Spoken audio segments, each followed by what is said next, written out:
ओम नमस्ते जी। आपका स्वागत है आपका अपना चैनल आओ वेद पढ़े में।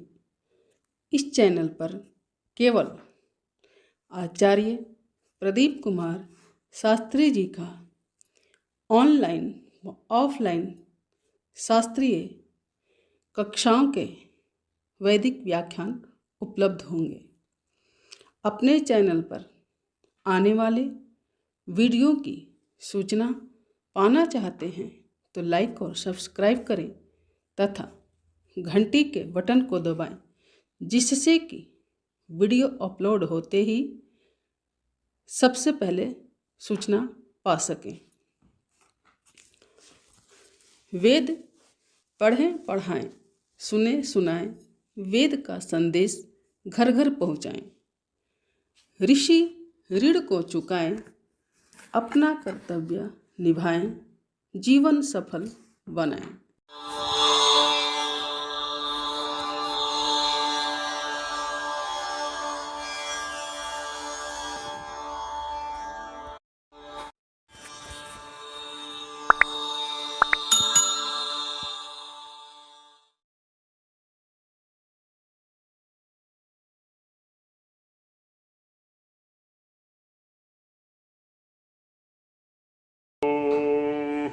सहना भवतु सहनो भुनक्तु सह वीर्यं करवावहै तेजस्विनावधीतमस्तु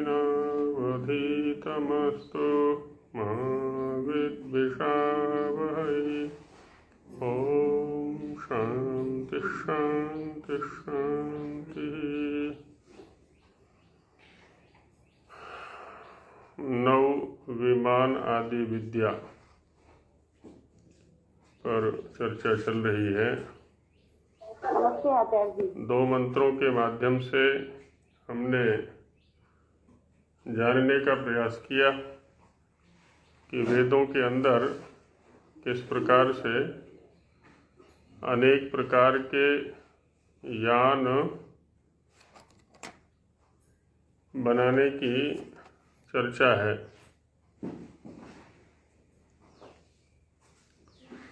यान हमें आकाश, जल और थल तीनों पर गति के लिए आवश्यक हैं और उनके निर्माण और चलाने के लिए अश्विनौ का सहयोग लिया जाता है। अश्विनौ से तात्पर्य है द्युलोकस्थ जो पदार्थ अग्नि, विद्युत आदि हैं, और पार्थिव पदार्थ जो पृथ्वी से प्राप्त अनेक प्रकार की धातुएं हैं, काष्ठ आदि हैं। तो इनके सम्यक प्रयोग से, अभ्यास से, सिद्धि से ही अनेक प्रकार के यानों का निर्माण हम कर सकते हैं। इसी विषय को और आगे बढ़ाते हैं। आगे वेद मंत्र। ओम आचार्य जी, एक प्रश्न था। जी जी बहन जी बोलिए। इसमें अश्वी के बहुत सारे अर्थ दिए गए हैं जी। तो कहीं कहीं पे वो लोगों के लिए है, कई देवता। तो क्या हम ऐसे कह सकते हैं इसको कि अश्वी लोग अर्थात एक तो जो आने जाने वाले हैं और दूसरे जो शिल्पकार उनको बनाने वाले हैं, वे दिव्य अश्वी यानी उनको सिद्ध करें, और अश्वी के माध्यम से यानी पृथ्वी पदार्थों और अग्नि ऊर्जा के माध्यम से अश्वी गुण वाले वाहनों का प्रयोग करके उत्तम कार्यों के लिए आए जाएं। तो इन अलग अलग अर्थों में हम लोग अश्वी को देख सकते हैं। बिल्कुल बिल्कुल देख सकते हैं। अभी यहाँ पर जो मुख्य विषय है वो वाहन निर्माण और उसके चलाने का है। तो उसमें अनेक अर्थों में से जो द्यावा पृथ्वी अर्थ दिया है निरुक्त के अंदर, वो अधिक उपयुक्त है। बाकी दिन और रात हैं, ये भी हमारी गति के साधन हैं। इस शरीर का संचालन दिन और रात के माध्यम से होता है। दिन में सूर्य के संपर्क में ऊर्जा प्राप्त करके हम गति करते हैं, कार्यों को संपन्न करते हैं। रात्रि में विश्राम करके इसको पुनः शक्ति और ऊर्जा से प्रपूरित करके दिन में फिर से कार्य में लग जाते हैं। ऐसे अहोरात्र को भी अश्वी कहा।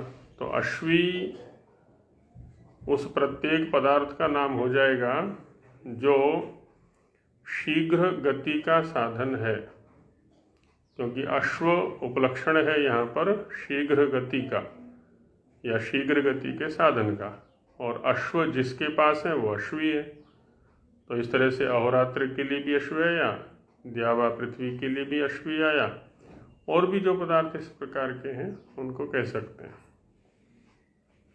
जी धन्यवाद। तो आगे पुनः ऋग्वेद से ही मंत्र उठा रहे हैं स्वामी जी महाराज। ओम अनारंभणे तदवीरयेथा मनास्थाने अग्रभणे समुद्रे यदश्विना उहथुर्भुज्युमस्तं शतारित्रां नावम् आतस्थिवांसम्। अब इसमें द्वितीय पंक्ति में आया कि यद अश्विना ऊहतु भुज्युम। भुज्यु शब्द का अर्थ पहले भी कर चुके हैं। भुज पालनाभ्यवहारयो धातु से भुज्यु को बनाया था, भोग के साधन, पालन के साधन। तो इसमें कह रहे हैं कि यद अश्विना, जो अश्वी वो दोनों द्यावा पृथ्वी, द्युलोक और पृथ्वीलोक से प्राप्त पदार्थों से बने हुए जो वाहन हैं, वाहन को बनाने के जो साधन हैं, वो दोनों मिलकर के ऊहथु वहन करते हैं। किसका वहन करते हैं? भुज्युम, भुज्यु का, भोग सामग्री का। अब कहाँ कैसे, तो उसका वर्णन अन्यत्र है। तो कहते हैं अनारंभणे, अनारंभणे अनालंबने, है ना, आश्रयहीन, और अनास्थाने, जहाँ पर कोई ठहरने की भी स्थिति नहीं है कि कहाँ ठहराया जाए यान को, ऐसे जैसे आकाश है या समुद्र है। और अग्रभणे, अग्रभणे माने जहाँ ग्रहण भी नहीं किया जा सकता, हाथ आदि से पकड़ने का भी कोई आशय नहीं है, ऐसे समुद्रे। समुद्र शब्द अंतरिक्ष के लिए भी आता है, और समुद्र शब्द जो जलाधार है उसके लिए भी आता है। जलाधार पृथ्वी पर भी है समुद्र, और आकाश में भी है, और बाकी अंतरिक्ष के लिए भी आता है। तो चाहे समुद्र का अर्थ हम जलाधार ले लें, विशाल समुद्र है उसके अंदर, या अंतरिक्ष में, तो ऐसे स्थान पर भी अवीरयेथाम उसको प्रेरित करते हैं ये दोनों। अर्णव भी आता है, अर्णस, अर्णस शब्द आता है। सूक्ष्म जो जलकण होते हैं उनके लिए अर्णस शब्द आता है। तो अर्णांसी विद्यन्ते अस्मिन्निति अर्णवः, सूक्ष्म जलकण जिसके अंदर है वो अर्णवः ऐसा आता है। समुद्र शब्द का अर्थ क्या है? समुद्र शब्द के अनेक अर्थ आते हैं। सम्मोदन्ते अस्मिन् जलचर प्राणिनः, जिसके अंदर जलचर प्राणी अच्छे प्रकार से प्रसन्न रहते हैं, उसको समुद्र कहते हैं। विशाल जलराशि है, खूब गहरी है, तो खूब बड़े बड़े जो जलचर प्राणी हैं वो उसमें बड़े आनंद आमोद प्रमोद के साथ रहते हैं।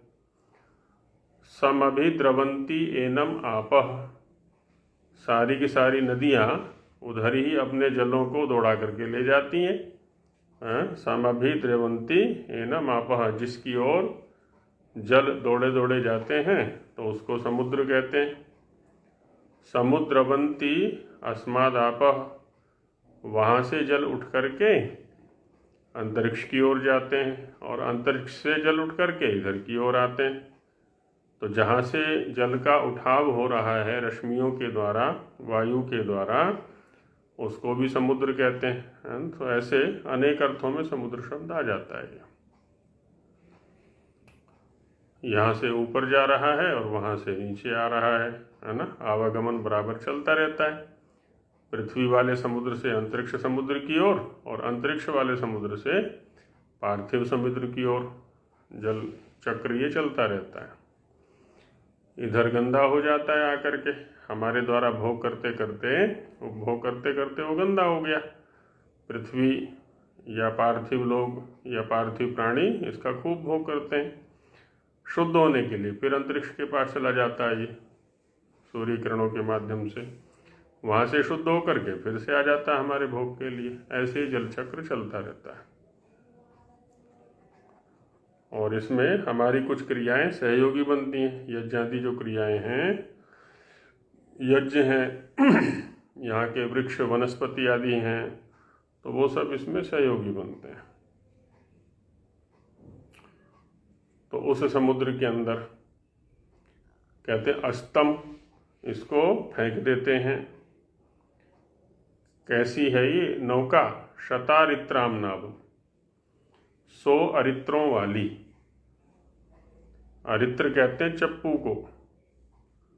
नौका में जो लोग बैठे हैं उनको पता होगा नौका को कैसे चलाया जाता है।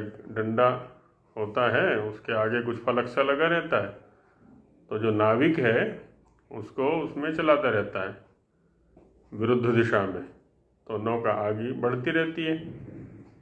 हालांकि अरित्र जल की गहराई मापने के भी काम आता है। बड़ा बांस होता है, तो वो तो अलग चीज का है। हाँ, वो उसको भी अरित्र कहते हैं। और बाकी जो नौका के खेने के काम आता है ना, जो चलाने के काम आता है, उसको भी अरित्र कहते हैं। अच्छा, वही नौका को रोकने के भी काम आता है। जो चलाने का साधन है ना, अरित्र गति का साधन है, वही उसके गति अवरोध का भी साधन है। उसी के आश्रय से नौका को जहाँ चाहते हैं वहाँ रोक देते हैं, तो वो है अरित्र। और 100 अरित्र जिसमें लगे हुए हैं, 100 माने असंख्य, सैकड़ों, तो कितनी गतिशील होगी वो नौका। और अरित्र शब्द यहाँ पर उन इस प्रकार के साधनों का उपलक्षण है जो किसी भी वाहन को गति देने और गति रोकने का काम करते हैं। अब जैसे गाड़ी चलाते हैं हम, स्कूटर चलाते हैं, मोटरसाइकिल चलाते हैं, अब उसमें एक तो रेस होती है और एक ब्रेक होता है ना। 2 हो गए उपकरण। जब दौड़ाना होता है तो रेस देते हैं, और जब रोकना होता है तो ब्रेक लगाते हैं। तो ये क्या हो गए? अरित्र। अब चाहे पानी वाला जहाज हो, चाहे हवा वाला जहाज हो, आकाशीय मार्ग से गमन वाला, चाहे थल मार्ग से जाने वाला हो, स्थल मार्ग से, तो शतारित्राम नावम आतस्थिवांसम भुज्युम उहथु। तो एक तो उसको क्षिप्त करते हैं, प्रेरित करते हैं, उसको चलाते हैं वेग से, और उसमें रखे हुए जो भुज्यु पदार्थ हैं, भोग के पदार्थ हैं, उनको भी उहथु ढोते हैं, वो वहन करते हैं, इधर से उधर ले जाते हैं। जैसे इसमें जैसे चप्पू तो बराबर चलाते रहते हैं, लेकिन जो बांस होता है जो आगे उस पर खड़े होकर के डालते हैं, तुरंत डालते हैं, तुरंत निकालते हैं, वही दूसरे रोकते हैं। हाँ, उसको दिशा परिवर्तन करने के लिए भी रहता है वो। रोकने के लिए होता है।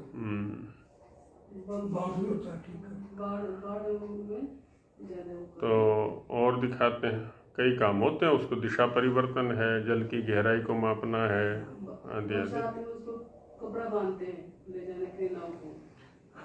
कपड़े का जो होता है वो हवा की गति से चलेगा, फिर हवा जिस दिशा की होगी तो नाव भी उस दिशा में चली जाएगी।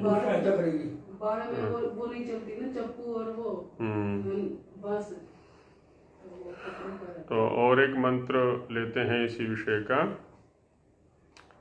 ओम यमश्विना ददथु श्वेतमश्वम अघाश्वाय शश्वदित् स्वस्ति तद्वां दात्रं महि कीर्तेन्यं भूत्पैद्वो वाजी सदमिद्धव्यो अर्यः। अब यहाँ पर भी दिखाया कि अश्वी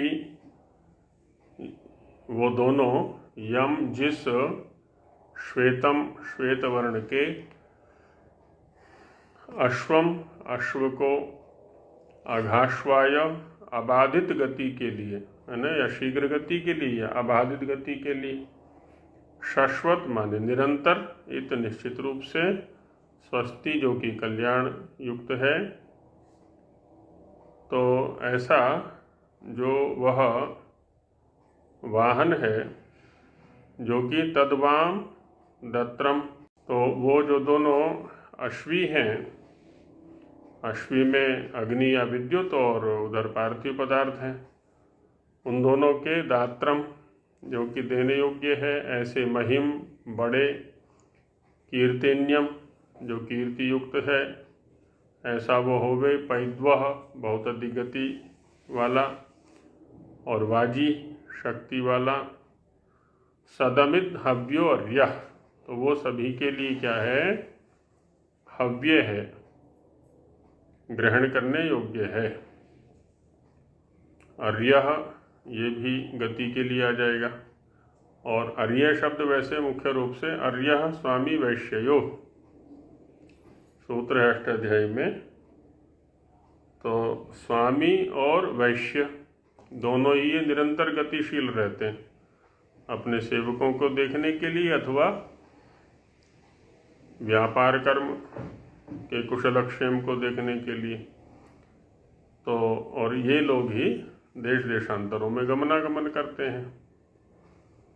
स्वामी जी महाराज इसका भाष्य दे रहे कि भाष्यम हे मनुष्याः, हे मनुष्यो, पूर्वोक्ताभ्याम प्रयत्नाभ्याम, पूर्वोक्त जो प्रयत्न है पहले मंत्रों में जिनकी चर्चा करके आए हैं, कृत सिद्ध यानई ही, अब अच्छी प्रकार से यानों को सिद्ध कर लिया है हमने, तो उनके द्वारा अनारंभणे, अनारंभणे माने आलंब रहिते, जिसमें कोई आलंब नहीं है, आश्रय नहीं है, ऐसे उस अनास्थाने स्थातुम अशक्य, वहाँ तो ठहर भी नहीं सकते, कहीं ठहरने का भी स्थान नहीं है समुद्र में या अंतरिक्ष में। और अग्रभणे हस्तालंबना विद्यमाने, कहीं हाथ का भी आश्रय नहीं ले सकते, हस्त से किसी को ग्रहण भी नहीं कर सकते, कुछ है ही नहीं वृक्ष आदि वहां पर। ऐसे समुद्रे समुद्रवंती आपो यस्मिन, समुद्र किसको कहते हैं, जिसमें जल खूब दौड़ लगाते हैं, भागते रहते हैं इधर से उधर उधर से इधर। जिन्होंने समुद्र देखा है, समुद्र के किनारे गए हैं, तो उन्होंने उनको ध्यान होगा कैसे लहरें चलती रहती हैं बराबर, खूब ऊंची ऊंची, जैसे घर में बच्चे मस्ती काटते हैं ना, कभी इधर उछलना, कभी उधर कूदना, कभी कहीं, ऐसे ही समुद्र की गोद में जो लहरें हैं वो कल्लोल करती रहती हैं, उछलती रहती हैं खूब। तो समुद्रवंती अस्मिन आपः, आपः जल जिसमें समुद्रवण करते हैं, उछलते रहते हैं, गति करते रहते हैं, तस्मिन जलेन पूर्णे, उस जो कि जल से भरा हुआ है, ऐसे उस जलाधार में, जल से परिपूर्ण में, अंतरिक्षेव, क्योंकि समुद्र शब्द निघंटु में अंतरिक्ष नामों में भी पठित है, इसलिए कहा कि अंतरिक्ष में। कार्य सिद्ध्यर्थम युष्माभिर्गंतव्यमिति, उन यानों से, उन वाहनों से आपको अंतरिक्ष में भी गमन करना है कार्य सिद्धि के लिए, और समुद्र माने जो वो विशाल जलाधार है उसके अंदर भी गति करनी है आपको, देश देशांतर में व्यापार करने के लिए। अश्विना ऊहथुर भुज्यम इति पूर्वत विचेयम, पहले मंत्र में इसका व्याख्यान करके आए थे। इन तीनों पदों का कि वो दोनों अश्वी भुज्यम माने भोग्य पदार्थों का, उभतु माने वहन करते हैं, क्योंकि गति का वे ही मुख्य साधन है यहाँ वाहन के अंदर।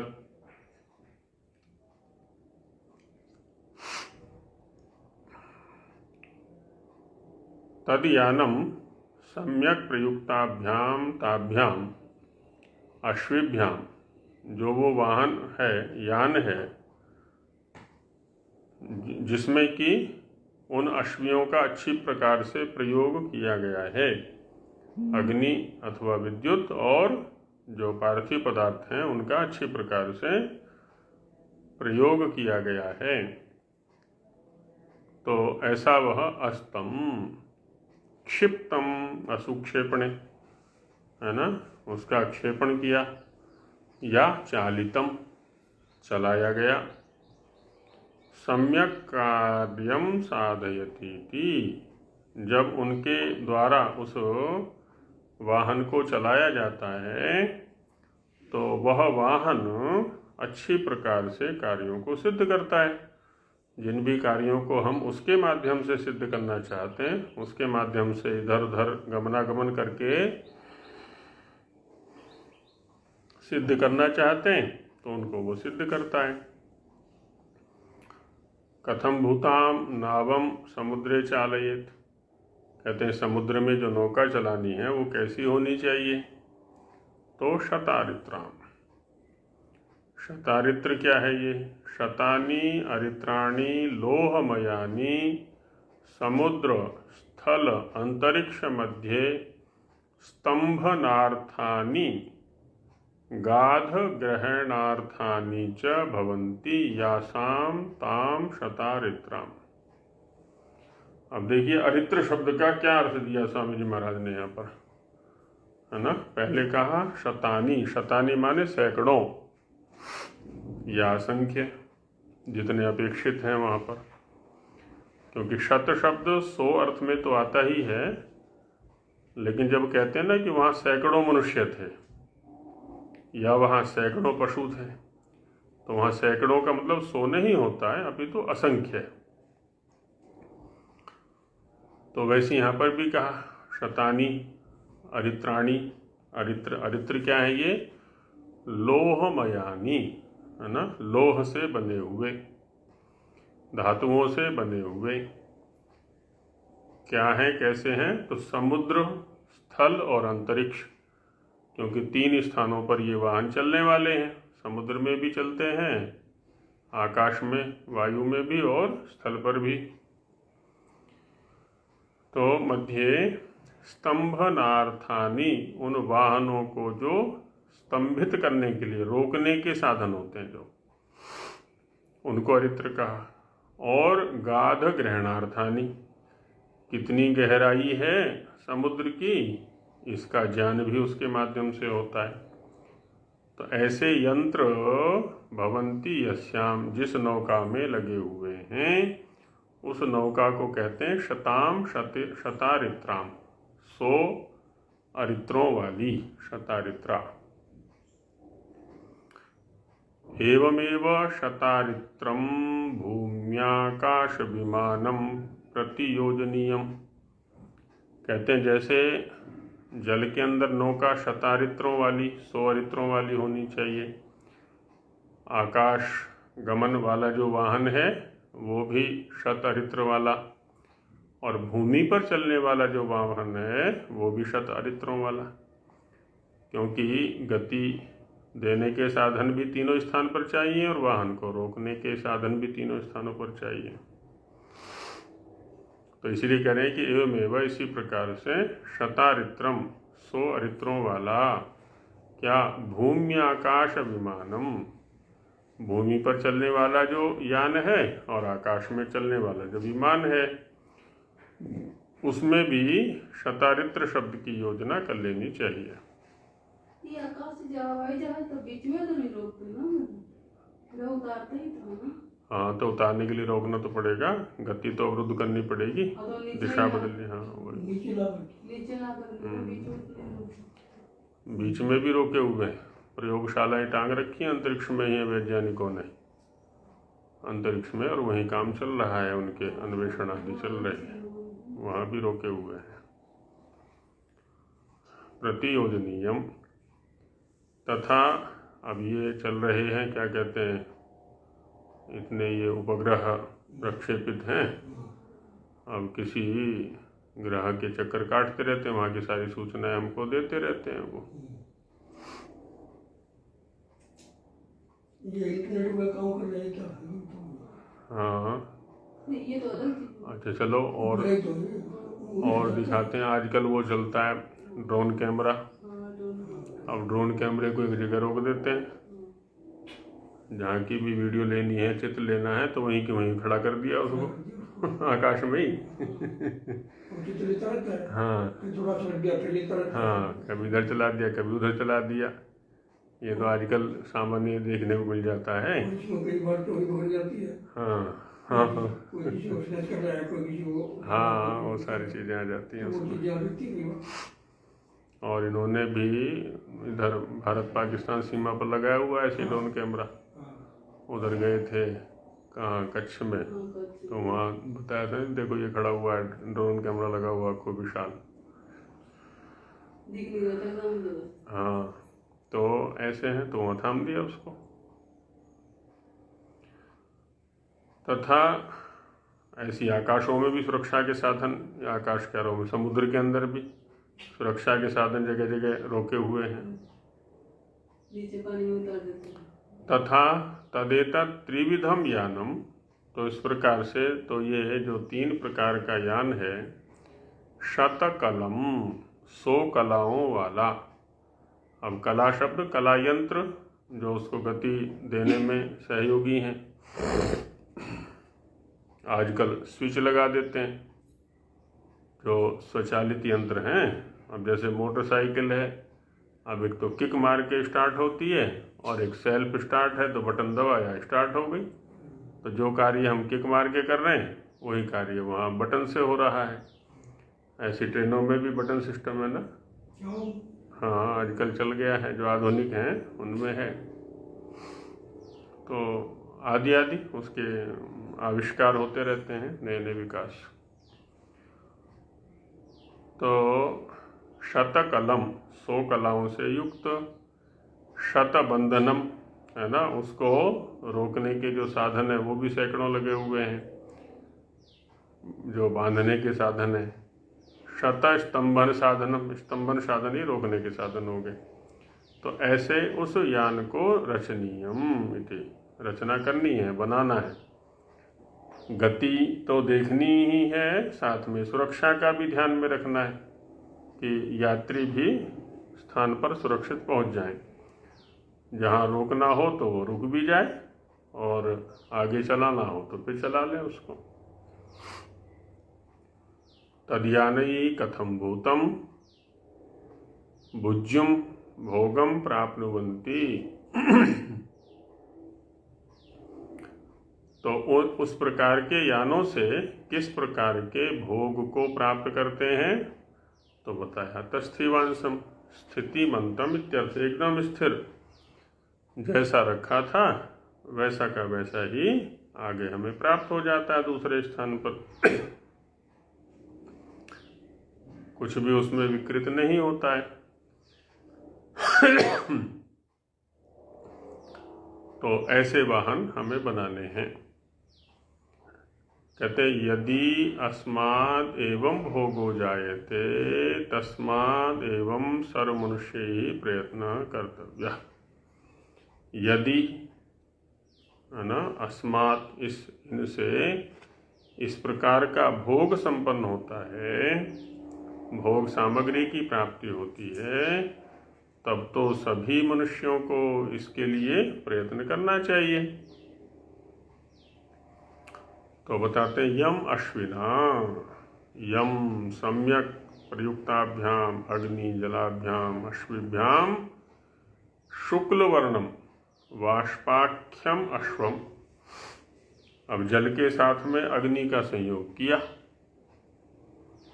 तो जल के साथ में जब अग्नि का संयोग करते हैं तो क्या निकलता है, सफ़ेद सफ़ेद भाप निकल जाती है, और उस भाप में जो है बड़ी शक्ति होती है। उसी को श्वेत अश्व कहा यहाँ पर, जो कि जलाग्नि के संयोग से उत्पन्न होता है। यह कहते हैं जल और अग्नि मिल करके उसको उत्पन्न करते हैं, श्वेत अश्व को। तो वही कह रहे हैं कि यम सम्यक प्रयुक्ताभ्याम, अच्छी प्रकार से प्रयुक्त क्या, अग्नि जलाभ्याम, जो अग्नि और जल हैं, जल रूप अश्विभ्याम, अश्वी हैं उनसे, शुक्ल वर्णम वाष्पाख्यम अश्वम, सफेद वर्ण का जो वाष्प नामक अश्व है उसको, अघाश्वाय, तो ये गति देने या काम ये वाष्प कर रहा है? वाष्प भी करेगी, हाँ। वाष्प कर रहा है। शीघ्र गमनाय, अघ न हन्यते असौ, अघः या अघम, जिसको हनन न किया जा सके, जिसको बाधित न किया जा सके, अन्य कोई रोक ना सके, ऐसा जो, ऐसी जो गति है उसको कहेंगे हम अघ। और अश्व माने गमन या गति, तो इसलिए कहा शीघ्र गमनाय। शिल्प विद्या विदो मनुष्याः प्राप्नुवन्ति, जो शिल्प विद्या को जानने वाले है ना, इलेक्ट्रीशियन हैं या और इसी प्रकार के जो इंजीनियर हैं, पदार्थ विद्या को जानते हैं अच्छे प्रकार से, तो शिल्प विद्या को जानने वाले जो मनुष्य हैं वो इसको प्राप्त करते हैं, इस प्रकार के अश्व को। तमेवाश्वम गृहीत्वा, और इसी अश्व जो वाष्प रूप है उसको ग्रहण करके, पूर्वोक्तानि यानानि साधयन्ति, है ना, जो ये मनुष्य उस विद्या को जानने वाले हैं, तो उस अश्व का, उस वाष्प का आश्रय लेकर के यानों को सिद्ध करते हैं। और शश्वत, तानि शश्वत, शश्वत अर्थात निरंतरमेव, निरंतर माने अंतर रहित, व्यवधान रहित, लगातार, ये स्वस्ति सुख कारकाणि भवन्ति, ऐसे जो वाहन हैं, ऐसे जो यान हैं वो, क्योंकि सदा ही हमें गति की आवश्यकता है व्यापार आदि कर्म के लिए, तो वो सदा ही सुख के साधन बने रहते हैं। तद यान सिद्धिम, तो ऐसे यान की सिद्धि को अश्विना ददथु, दत्तः, है ना, जो अश्वी है ना दोनों, वो देते हैं, उनके आश्रय से ये वाहन प्राप्त होते हैं। ताभ्यामेवायम गुणो मनुष्यैर्ग्राह्येति, उन अश्वियों से ही मनुष्यों को यह गुण ग्रहण करना है, उसका बराबर अभ्यास करते रहें, सिद्धि का प्रयत्न करते रहें, तो एक न एक दिन सफलता अवश्य मिल जाती है। वाम, अत्रापि पुरुष व्यत्यय, यहाँ पर भी पुरुष व्यत्यय हो रहा है। तयोर अश्विनोर मध्य यत् सामर्थ्यम वर्तते, उन अश्वियों के मध्य में जो सामर्थ्य है, तत्कीदृशम, कैसा है वो सामर्थ्य है, तो दात्रम, दात्र है, दात्र माने दान योग्यम, दान के योग्य है। सुख कारकत्वात्, सुख कारक होने के कारण से पोषकम च, पोषक भी है, क्योंकि जो सुख कारक वस्तु होती है वो हमारी पुष्टि का साधन बनती है, पोषक होती है।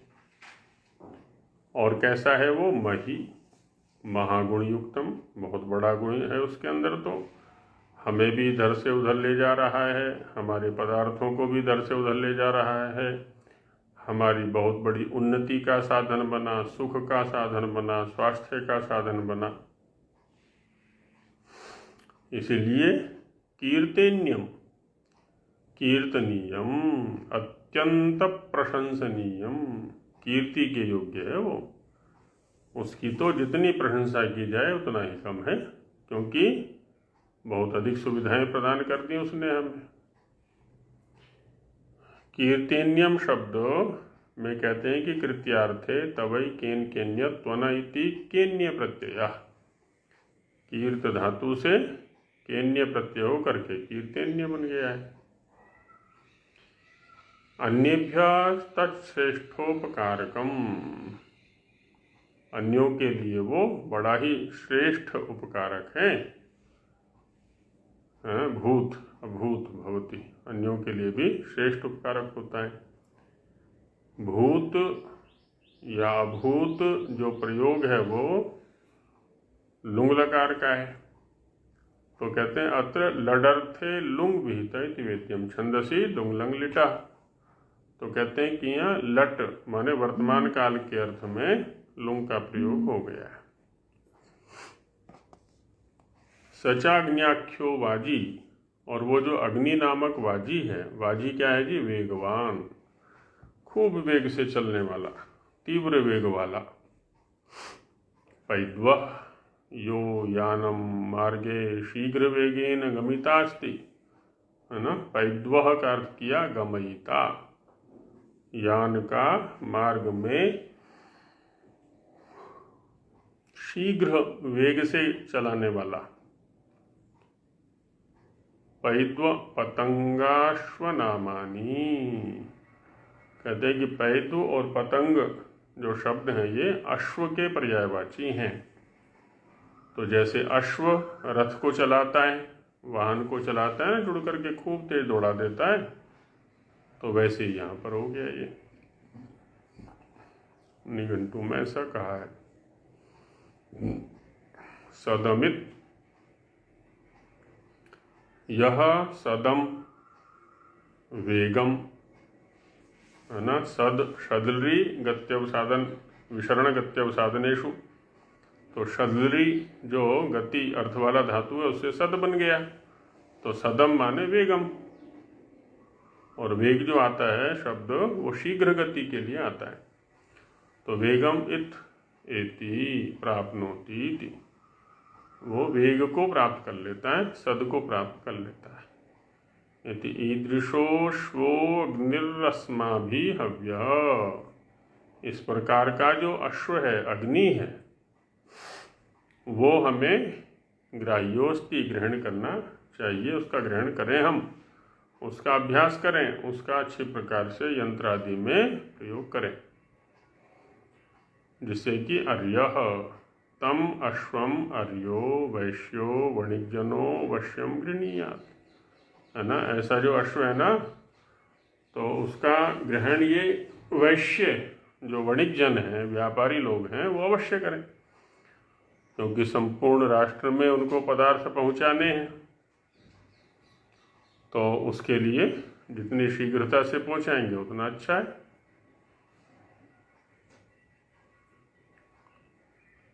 अर्य स्वामी वैश्यो इति पाणिनि सूत्रार्थ, अर्य शब्द स्वामी और वैश्य दोनों के लिए आता है।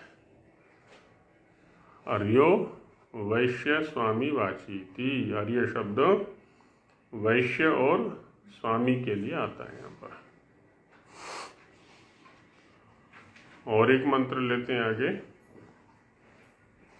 ओम त्रयः पवयो मधुवाहने रथे सोमस्य वेनाम अनुविश्व इद्विदुः त्रयस्कंभासः कभितास आरभे त्रिर्नक्तं याथस्त्रिद्वश्विना दिवा।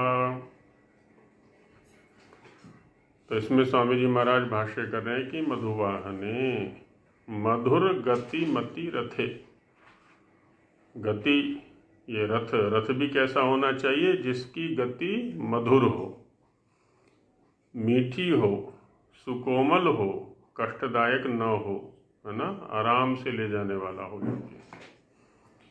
तो इसलिए कहा मधुर गतिमति रथे। रथ को तो कहा ही था रमणीय साधन।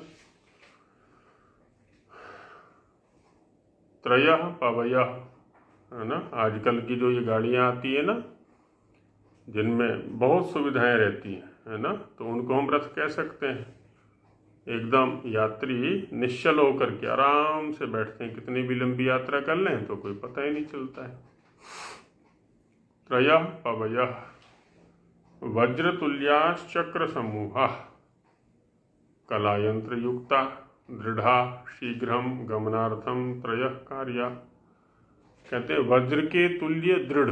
वज्र शब्द का जो प्रयोग है ना, वहाँ कर देते हैं जहाँ दृढ़ता दिखलानी होती है, मजबूती दिखलानी होती है।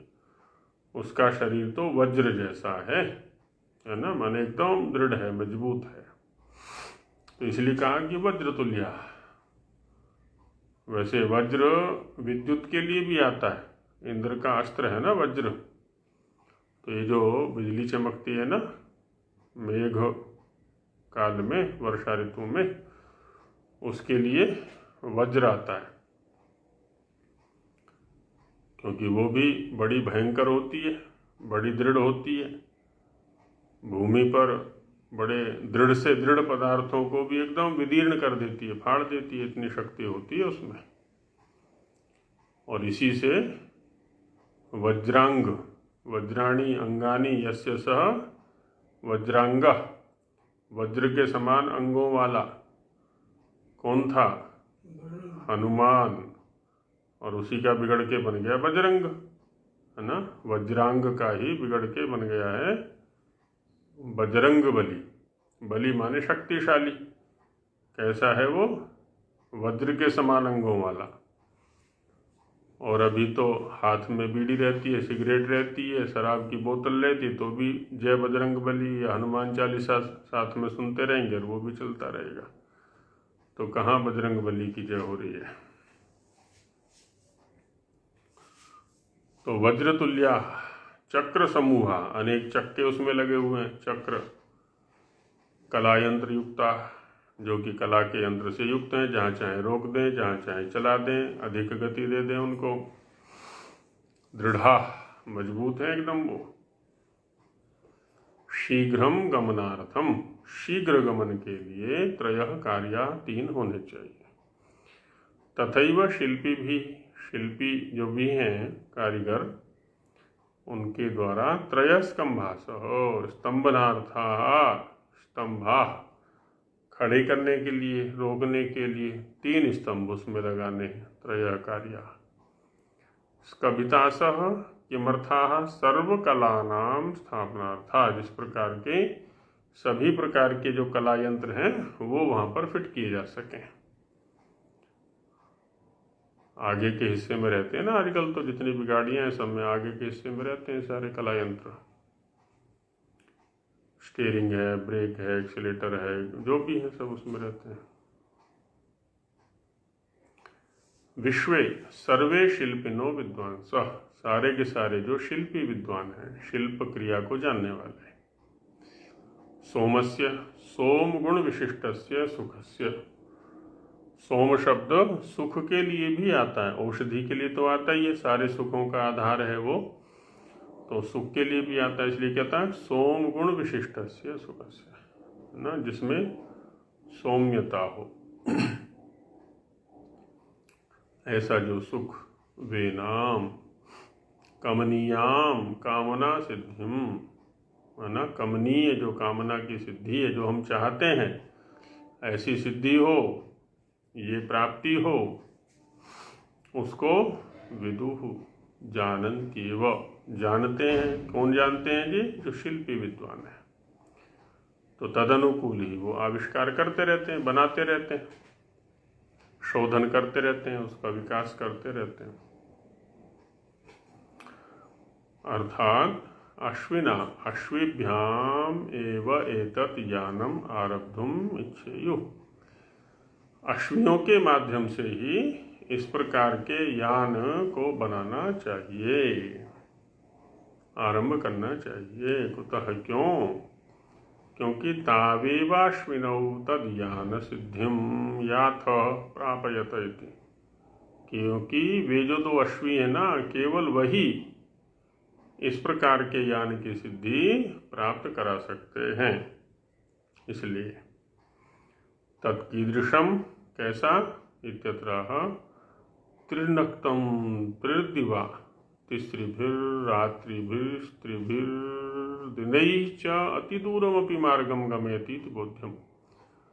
जो कम से 3 दिन 3 रात तक लगातार चल करके अत्यंत दूर मार्ग में भी हमें ले जा सकता है, इस प्रकार का यान।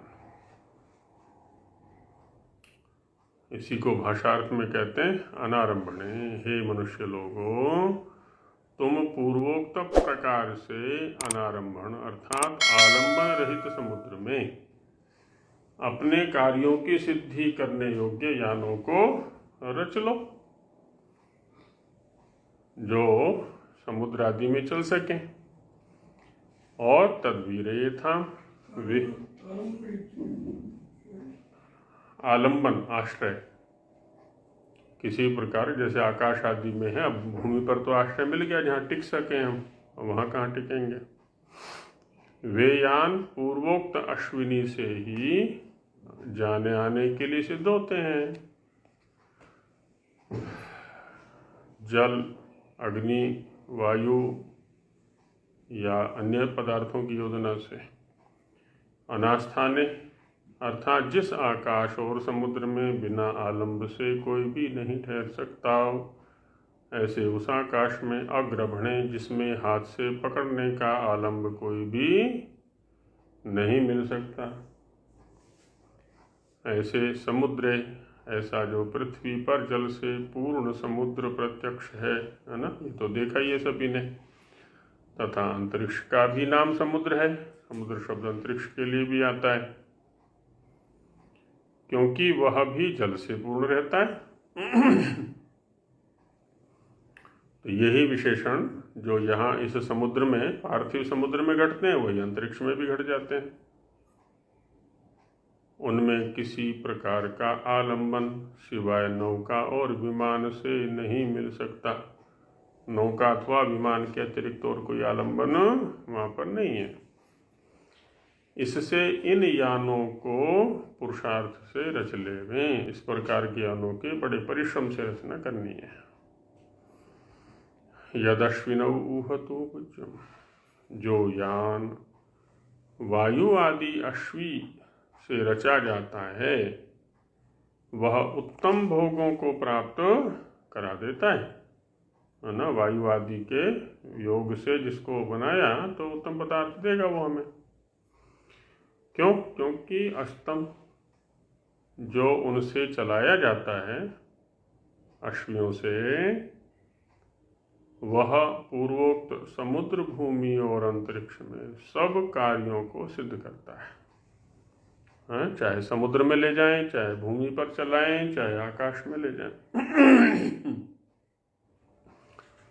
सभी स्थानों के कार्यों को सिद्ध करेगा वो।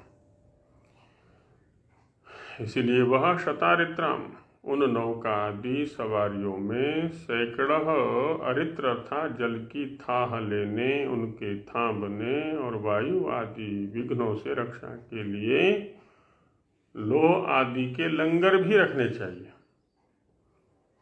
क्या क्या कार्य है इनका अरित्रों का? जल की थाह लेने, कहाँ कितना गहरा है, क्योंकि कम गहरा होगा तो वाहन नहीं चल पाएगा।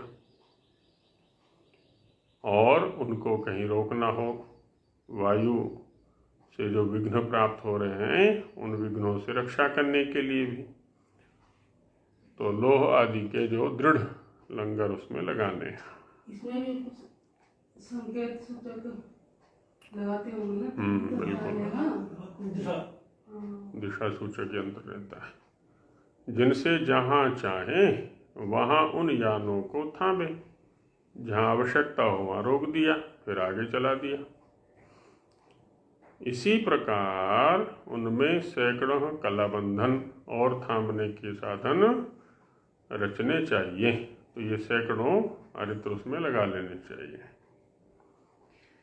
इस प्रकार के यानों से तस्थिवांसम, स्थिर भोग को मनुष्य लोग प्राप्त होते हैं। तो इस प्रकार के वाहनों की रचना करें, दृढ़ वाहनों की, जिससे कि स्थिर भोगों को हम इधर से उधर प्राप्त करा सकते हैं। अब आगे कल चलेंगे, समय हो गया है।